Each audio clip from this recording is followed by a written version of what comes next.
Hello, everyone.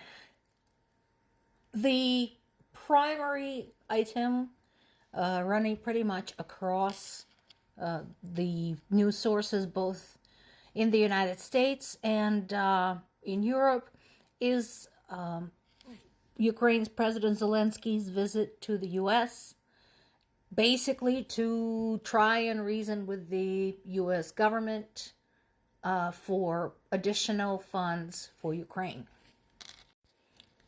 So before anyone starts saying, why does America always have to give and never asks for help? That is bullshit. First of all, during your very own Revolutionary War, your very own Thomas Jefferson and America's ally, Marquis and then General Lafayette, went to France to do exactly the same thing. They went to France and pleaded with, at the time, Louis XVI and Marie Antoinette for funds to support American Revolutionary War. The funds were granted largely because France and England were enemies for a long time. So it was France's chance to stick it to England, and the aid was crucial. French aid is what made America possible. So before you start saying, what business do we have helping Ukraine, go read your own history.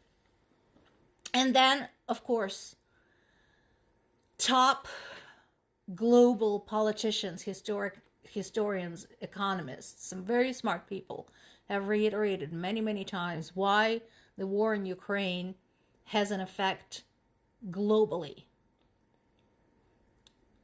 Literally across continents, including, by the way, Africa. That's for those people who are saying it's just a bunch of people fighting among themselves. Why should we care? Are you aware that Ukraine is one of the top suppliers of grain and other food products to African nations, particularly struggling African nations, and some of them get that stuff for free, including those who have declared themselves to be Russia's allies. So, this war affects everybody. White people, black people, brown people, yellow people, everybody. And so I think it is very important for everyone to take Zelensky's visit very seriously. Of course, not to be outshined. On the news circuit, Republican Senator J.D. Vance said Ukraine just needs to surrender some of its territory to end the war. And I would like to ask Senator Vance whether he's prepared to surrender Alaska. You know, right, that Russia is already discussing a project in the Russian government to demand Alaska back from the United States. How would you like that? Would you surrender a portion of the American territory in order to avoid a war? You think on that.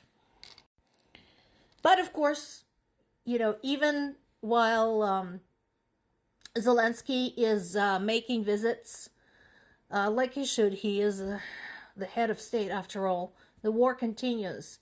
Not surprisingly, as I mentioned before, Russia will hold its elections in March of next year, and Putin will run, and he has no opposition to speak of. Nothing serious. Once again, Russians are attacking Avdiivka. Again, it's been 10 years running, and it's getting old.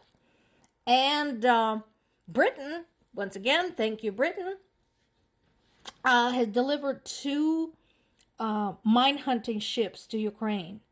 So this is really, really cool, considering Russians have been leaving mines all over the place, on the sea, on land, everywhere they could stick them.